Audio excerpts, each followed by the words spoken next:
Всем привет!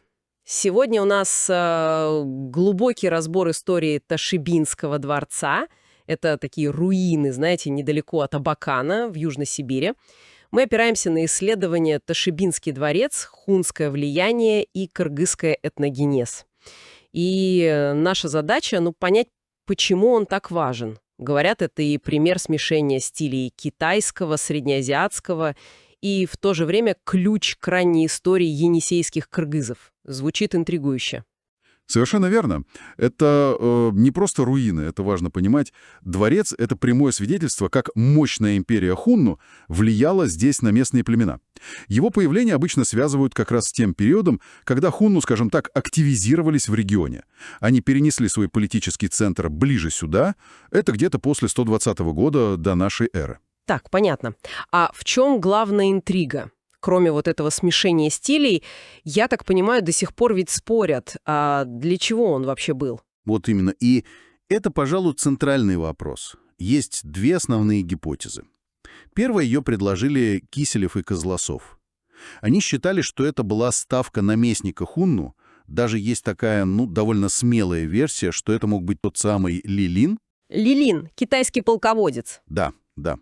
Который попал в плен Хунну в 99 году до нашей эры и потом служил им.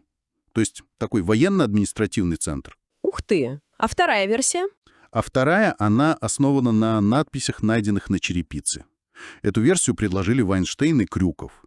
Они датируют дворец позже, уже нашей эры, 9-23 годами, и предполагают, что это мог быть дворец для китайской принцессы. Имоя ее звали. Возможно, ее выдали замуж за правителя Хунну. Ничего себе! То есть или ставка генерала, или дворец принцессы. Это же совершенно разная атмосфера, разная функция у места. Абсолютно. Либо военный форпост, либо такой, знаете, символ династического союза.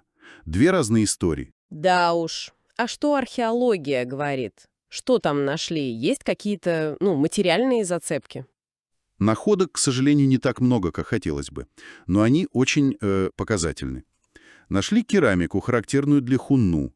Нашли нефритовую подвеску, это явно элитная вещь, дорогая. Нефрит? Это же обычно с Китаем связано. Вот, да, скорее всего, китайское влияние или прямой импорт. Но рядом с этим нашли и местные вещи. Предметы так называемой тисинской культуры. Это культура, которая была здесь до и во время Хунну. Там нож, пряжка, бронзовая. То есть прямо на месте видно это смешение. Хунские вещи и местные. Точно. Это вот прямое подтверждение, что дворец был точкой контакта. Здесь сходились влияния Хунну, местных племен, ханьского Китая, возможно, даже Средней Азии через торговые или культурные пути. Такой, знаете, перекресток. Понятно. Центр взаимодействия. Но ведь дворец не вечен. Что потом стало с этим местом, когда он уже перестал быть дворцом? И вот это очень важный момент для понимания всей истории, всей преемственности. Прямо на руинах дворца устроили кладбище. Кладбище? Да. И не простое, а принадлежащее следующей культуре региона таштикский. Это как раз та культура, которая известна своими гипсовыми погребальными масками. Очень яркая культура. А когда это было? Таштикская культура датируется примерно со II века нашей эры и до середины VI века. То есть она как бы сменяет эпоху хунского влияния. Получается, место не забросили, оно осталось важным, но уже как место для предков. Именно. Как сакральное пространство. И что самое главное, таштыкская культура считается одним из важнейших этапов формирования енисейских кыргызов. Многие элементы таштыкской культуры, обряды, искусства, может быть, социальные какие-то вещи, они потом прослеживаются у средневековых кыргызов на Енисее. То есть видна прямая связь от хунского времени через таштыкцев к кыргызам. Да, получается такая культурная нить. Это место, Ташибинский дворец, оно как бы связывает эти эпохи. Показывает, что предки кыргызов были частью этих сложных процессов, начиная с хунского времени. Хорошо, если попробовать все это как-то подытожить. В чем тогда главное значение этого дворца? Я бы сказал, что это такой археологический маркер.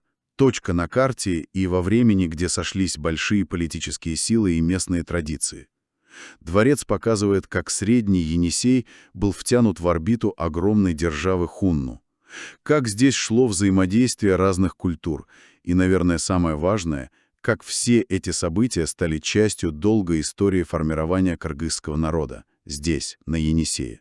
Значит, Ташебинский дворец — это не просто древние камни, это прям свидетель эпохи, точка пересечения культур и важное звено в понимании того, как формировались народы Южной Сибири, в том числе и енисейские кыргызы. Именно так. И вот, завершая наш сегодняшний разбор, есть над чем подумать. Смотрите, две основные версии – ставка полководца или дворец принцессы. Это ведь совершенно разные сценарии власти, жизни, контактов. А потом на этом же самом месте некрополь, место памяти.